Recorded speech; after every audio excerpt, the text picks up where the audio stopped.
Hello everybody, how are you guys doing? Okay, आज हम पढ़ेंगे नया टॉपिक। मतलब हम पढ़ेंगे न्यूक्लियस के बारे में ही, ठीक है। पर अभी हम नया टॉपिक देखेंगे, उसमें मतलब और चीज देखेंगे। हमने क्या देख लिया था, ये होता है आपका न्यूक्लियस। न्यूक्लियस के अंदर क्या होता है, न्यूक्लियर पोर्स के बारे में देख लिए थे हमने। हमने पहले तो न्यूक्लियर एनवलप के बारे में देख लिया था हमने। और फिर हमने क्या देखा था उसके बाद, बताओ बताओ। ये न्यूक्लियर पोर्स है, ठीक है। उसके बाद हमने पढ़ा था ये न्यूक्लियर मैट्रिक्स के बारे में, ठीक है ना। न्यूक्लियर मैट्रिक्स, चलो बना देता है न्यूक्लियर मैट्रिक्स के बारे में।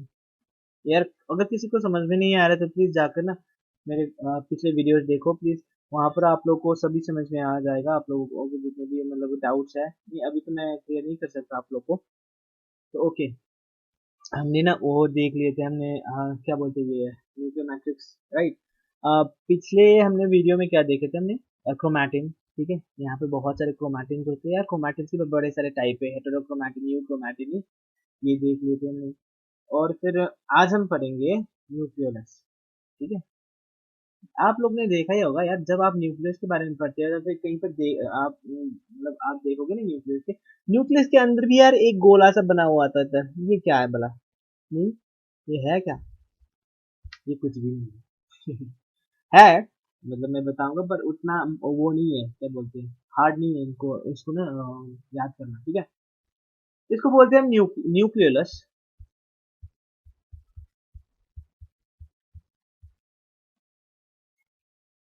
यार, हैंडराइटिंग में spelling में भी यार,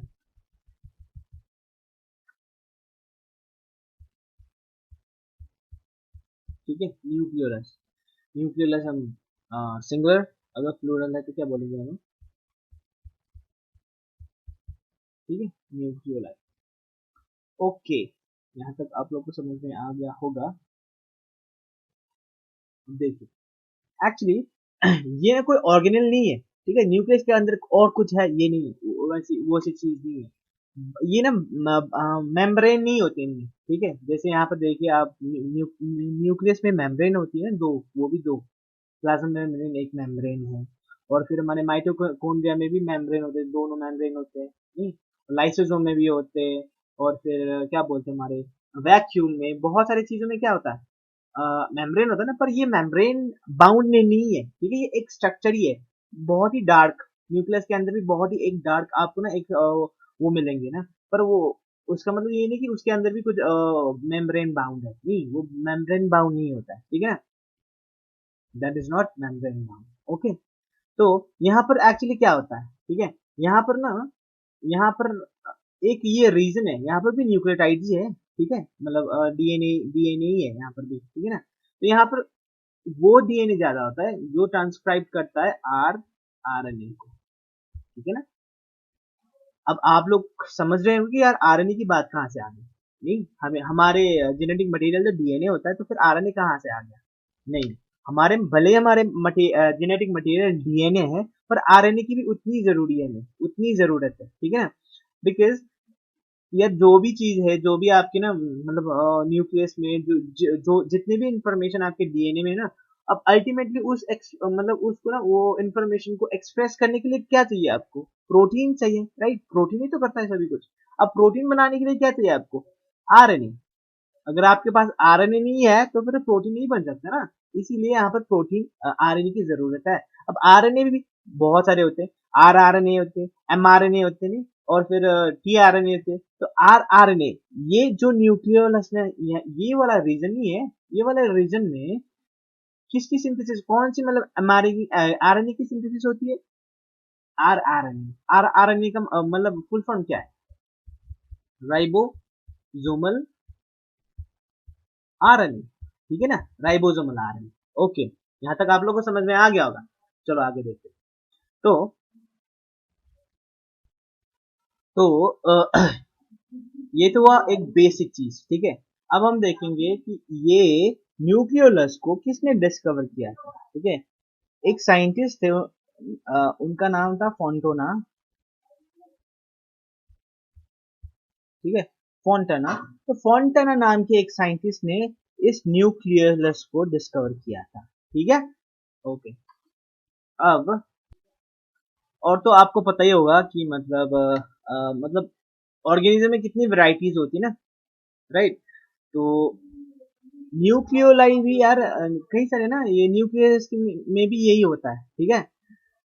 स्पीसीज टू स्पीसीज ये भी क्या करता है, डिफर करता है, ठीक है। किसी के न्यूक्लियस में खाली एक ही आपके न्यूक्लियस मिलेंगे आपको, ठीक है ना। किसी के न्यूक्लियस में बहुत सारे मिलेंगे, न्यूक्लियस बहुत सारे न्यूक्लियस मिलेंगे, हाँ न्यूक्लियस मिलेंगे। किसी के में क्या मिलेंगे आपको, बहुत ही बड़ी मिलेंगे, एक मिलेंगे बहुत ही बड़ी, ठीक है ना। सो मतलब ये है कि I am just saying from species to species it differs, okay, it differs. Generally ये किसके केस में होते हैं, जेनोपस, जेनोपस मतलब फ्रॉग्स, ठीक है ना। अब ये ईस्ट के केस में, ठीक है, न्यूक्लियोलस, ठीक है ना, इतना तक। तो ये तो था एकदम ही एक याद होने वाली चीज नहीं। अब इसके बारे में एक इंटरेस्टिंग फैक्ट याद करेंगे, ठीक है। देखिए, मैंने बोला ये न्यूक्लियस के अंदर होता है, और फिर ये क्या होता है, एक रीजन ही तो है, ठीक है। जैसे मान लो दिस इज, ये सारा आपका ये बोर्ड ना, सारा बोर्ड आपका हो गया न्यूक्लियस, ठीक है। यहाँ ये सभी हो गया आपकी क्रोमैटिन, ठीक है ना, क्रोमैटिन, क्रोमैटिन, बहुत ही कॉमन है। एक जगह पर ना इतना कंडेंसली फॉर्म होंगे, इतने कंडेंसली, यही है क्या है, क्रोमैटिन ही है, इतना कंडेंसली फॉर्म होंगे ना, इतना कंडेंसली, ठीक है। मेम्ब्रेन नहीं है इसमें, मैं फिर भी बोल रहा हूँ मेम्ब्रेन नहीं, बट इसमें इतने मतलब बहुत ही कॉम्पैक्ट होता है ना ये आपके क्रोमैटिन। अब इसको हम बोलेंगे न्यूक्लियोलस। नहीं, न्यूक्लियोलस में क्या होता है, आरएनए सिंथेसिस होती है ना। तो अब यहाँ ये जो मतलब न्यूक्लियोलस को डिटरमाइन करने वाली ना एक रीजन होती है ना, उस रीजन को बोलते हैं हम न्यूक्लियोलस, यार, न्यूक्लियोलस रीजन, न्यूक्लियोलस, सॉरी,